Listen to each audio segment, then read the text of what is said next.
जो डिफरेंशिएशन हमने पिछले टॉपिक्स में वीडियोस में देखा था डिफरेंशिएशन टॉपिक। अब हम इंटीग्रेशन देखने वाले हैं। तो इंटीग्रेशन एक्चुअली होता क्या है वो समझो आप।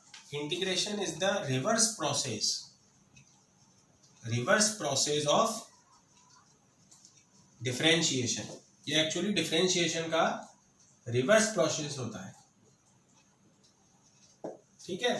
अब इस लाइन को आपको समझना है, ठीक है। फिजिक्स में इसकी यही डेफिनेशन है, मैथ्स में अलग तरीके से इसको डिफाइन करते हैं, पर हमें उतना डीपली नहीं जाना। हमें बस ये समझना है कि डिफरेंशिएशन का उल्टा प्रोसेस इंटीग्रेशन होता है। तो क्या होता है समझो, जैसे मान लो आपने डिफरेंशिएशन किया किसी एक फंक्शन का और आपको एक दूसरा फंक्शन मिल गया। स्मॉल एफ एक्स का डिफरेंशिएशन करने पर कैपिटल एफ एक्स मिलता है। तो अगर हम कैपिटल एफ एक्स का with respect to X integration कर दें, ये इफ है ये देन है, तो हमें वापस इसके डिफरेंशिएशन से ये मिला था, तो इसके इंटीग्रेशन से वापस हमें ये स्मॉल एफ एक्स मिल जाएगा। समझे आप। अब इस इक्वेशन में कुछ नई चीजें आई। एक तो ये साइन, ये इंटीग्रेशन का साइन है, और साथ में dx इसके साथ में लिखा हुआ है। यहाँ पे अपोन में होता था dx, तो ये dy dx होता था। यहाँ dx इसके साथ में लिखा हुआ है, तो इसका मतलब भी क्या होता था कि हम जो fx है, जो फंक्शन है, उसका with respect to x differentiation कर रहे हैं। और इसका मतलब क्या है कि कैपिटल fx का with respect to x integration कर रहे हैं, ठीक है। तो ये इसको लिखने का तरीका होता है। इसका मतलब हो गया कैपिटल fx का with respect to x integration, और इसका मतलब है स्मॉल एफ एक्स का with respect to X differentiation. तो हम क्या समझे कि अगर एक फंक्शन के डिफरेंशिएशन से हमें दूसरा फंक्शन मिलता है, ये डी मतलब डिफरेंशिएशन, ये दूसरा फंक्शन, तो इसके इंटीग्रेशन से हमें वापस से वही वाला पहले वाला फंक्शन मिल जाएगा। तो इसीलिए हम क्या कहते हैं, integration is the reverse process of differentiation. एक फंक्शन के डिफरेंशिएशन से दूसरा फंक्शन, तो दूसरे फंक्शन के इंटीग्रेशन से वापस वही फंक्शन हमें मिल जाता है। इसको हम एक एग्जांपल से समझते हैं। जैसे मान लो, अब हम यहाँ पर एक एग्जांपल ले रहे हैं कि मान लो मैं dy dx आपको देता 4x स्क्वायर या 4x क्यूब, तो आप इसका डिफरेंशिएशन करते क्या करते, पहले 4 लिख लेते, कांस्टेंट है इसलिए बाहर आ गया। x क्यूब का क्या करते, n x की पावर n-1, ठीक है, यही करते। 4 कांस्टेंट था, बाहर आ गया। x क्यूब में से 3 को लिख दिया, x की पावर 3-1, तो ये हो गया 4 और ये हो गया 3x स्क्वायर, यानी कि आ गया 12x स्क्वायर। तो इस फंक्शन का डिफरेंशिएशन करने से हमें ये मिला दूसरा फंक्शन। तो अब इसका अगर मैं इंटीग्रेशन कर दूं तो वापस ये मिल जाना चाहिए। तो 12x स्क्वायर का विद रेस्पेक्ट टू x अगर मैं इंटीग्रेशन कर दूंगा तो मुझे वापस से 4x क्यूब मिल जाएगा। तो यही होता है इंटीग्रेशन, डिफरेंशिएशन का रिवर्स प्रोसेस। एक फंक्शन का, इसका हमने डिफरेंशिएशन करना तो सीख ही लिया, तो मैंने करा पूरा तरीके से। मेरे पास दूसरा फंक्शन आ गया x का, ये पहला फंक्शन था 4x, इसमें भी x आ रहा था, इसमें भी x आ रहा है। तो इसके डिफरेंशिएशन से ये मिला, तो इसके इंटीग्रेशन से वापस से 4x क्यूब हमें मिल जाएगा। इसके फॉर्मूले होते हैं, हम फॉर्मूलों से भी इसको चेक करेंगे आगे, पर अभी तो हमें सिर्फ क्या समझना था कि integration is the reverse process of differentiation, ठीक है। इतनी बात हमें यहाँ पर समझ में आ गई कि उल्टा होता है इंटीग्रेशन डिफरेंशिएशन का। अब हम बात करेंगे कि 2 टाइप के होते हैं इंटीग्रेशन, जो हमें आगे समझने हैं। There are 2 types of integration. ये टाइप्स के बारे में बात हो रही है। तो एक तो होता है, फर्स्ट टाइप होता है इसका इनडेफिनेट इंटीग्रेशन। इनडेफिनेट इंटीग्रेशन क्या होता है बच्चों, समझना ध्यान से, और इसमें क्या होता है क्या नहीं होता वो सारी बात।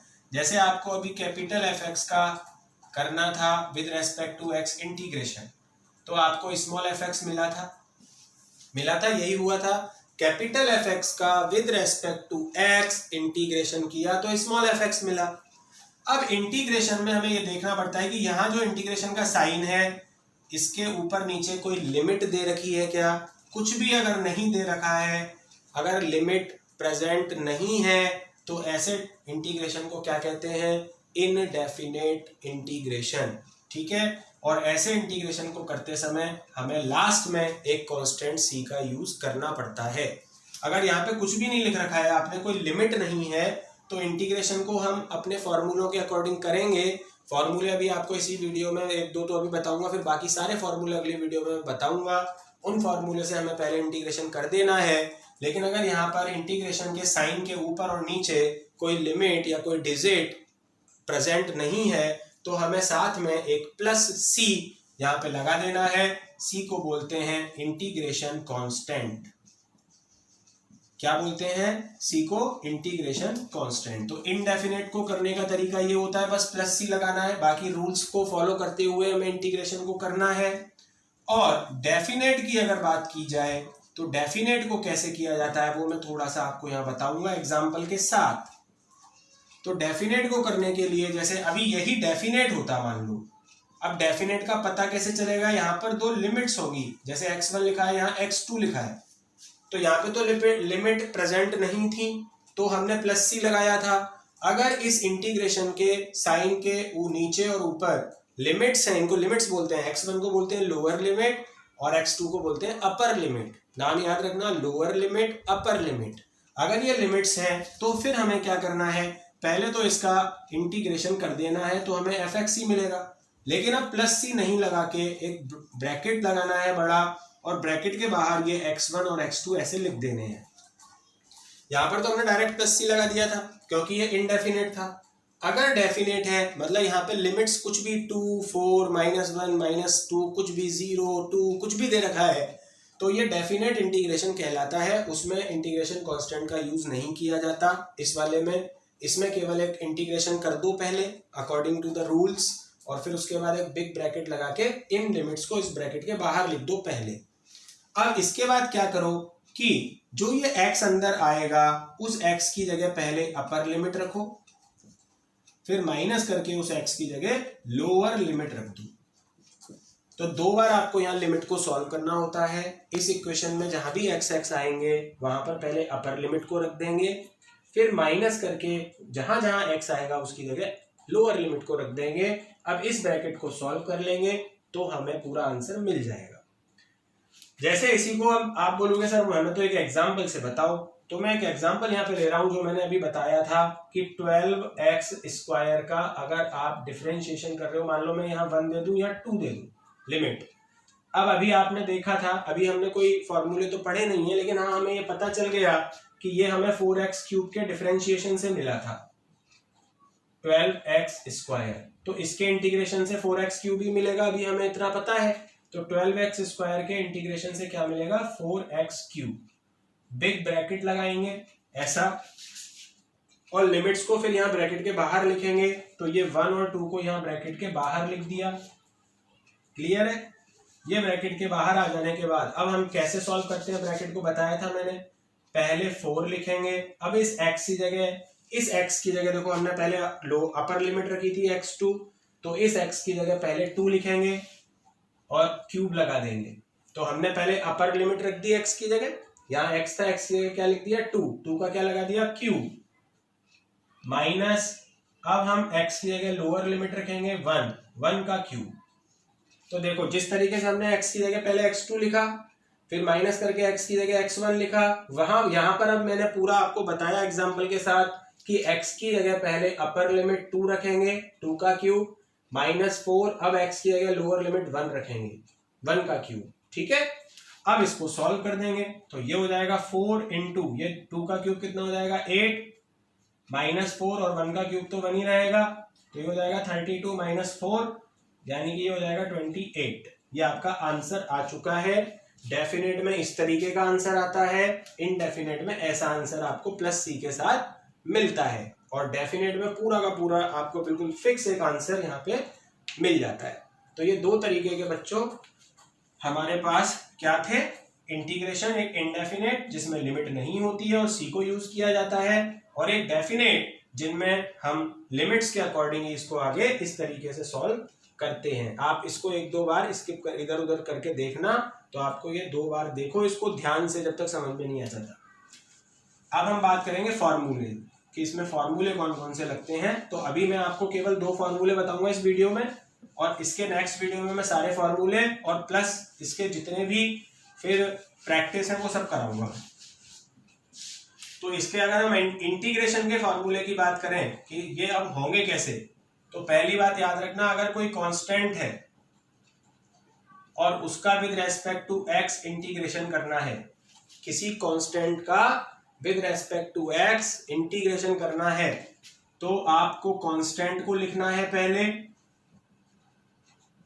और फिर dx का इंटीग्रेशन x लिख देना है। ठीक है, जो भी कांस्टेंट हो उसको भी लिखो और dx का इंटीग्रेशन आप याद रखना हमेशा, dx का इंटीग्रेशन क्या हो जाता है x। और अभी ये कैसा है, इनडेफिनेट, क्योंकि लिमिट नहीं है, तो अभी तो मैं यहाँ पे प्लस c लगा देता हूं। फिर अगर हमें लिमिट दी जाएगी, क्वेश्चंस के अंदर दी जाती है वो, तो हम इस तरीके से उसको सॉल्व कर देंगे।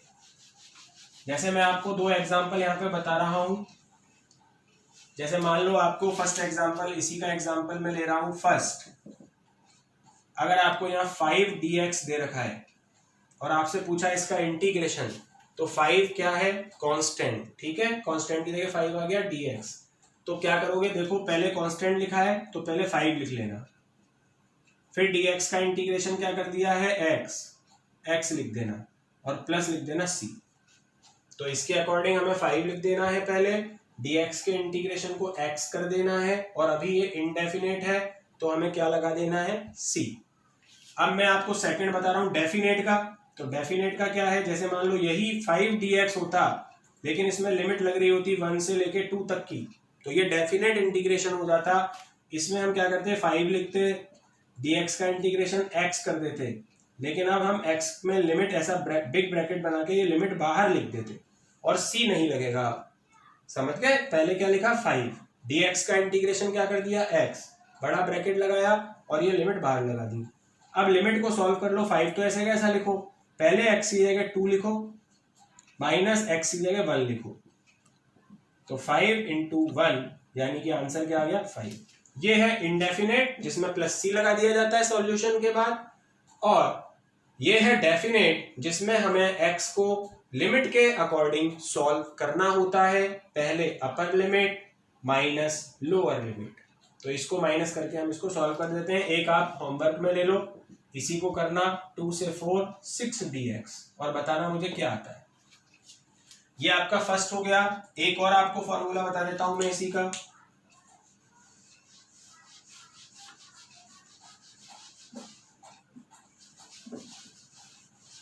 एक फॉर्मूला है x की पावर n का, अगर हमें इंटीग्रेशन करना हो विद रेस्पेक्ट टू x की पावर n का आपकी बार इंटीग्रेशन कर रहे हैं, पहले हमने डिफरेंशिएशन किया था।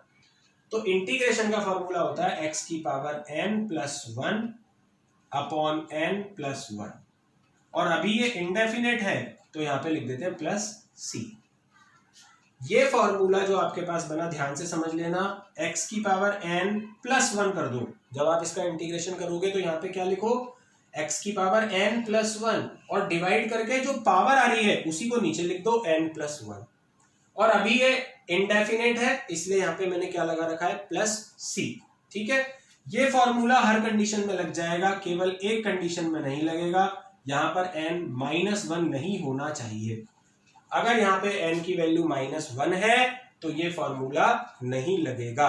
बाकी 0 से लेके और 5 6 माइनस कुछ भी हो, सब जगह ये फॉर्मूला लगेगा, केवल कहाँ नहीं लगेगा, जब n की वैल्यू -1 होगी तो ये फॉर्मूला अप्लाई नहीं करोगे। मतलब अगर आपसे ये बोला जाए x की पावर -1 dx, तो आप इस फॉर्मूले को यूज नहीं कर सकते, बस यहाँ n की वैल्यू -1 नहीं होनी चाहिए। तो फिर इसमें क्या करेंगे, ये मैं आपको अगले जो फॉर्मूले नए आएंगे उनमें बताऊंगा।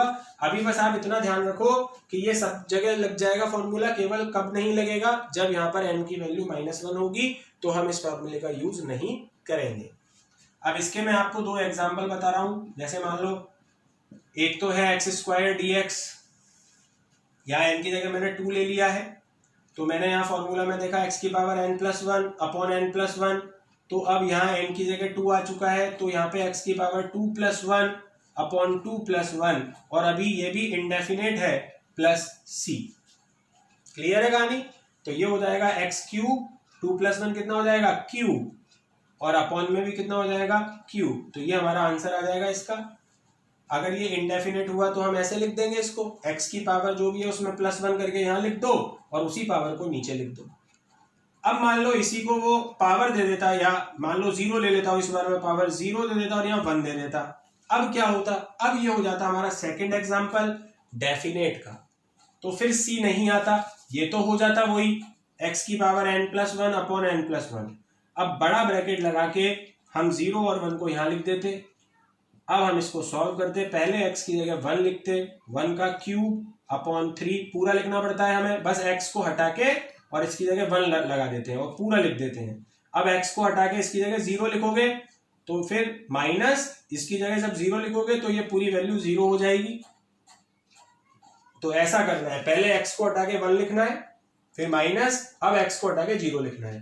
तो अगर x को हटा के 0 लिखोगे तो पूरा 0 हो जाएगा। तो आंसर क्या आ जाएगा 1/3। तो ये है आपका डेफिनेट का एक एग्जांपल।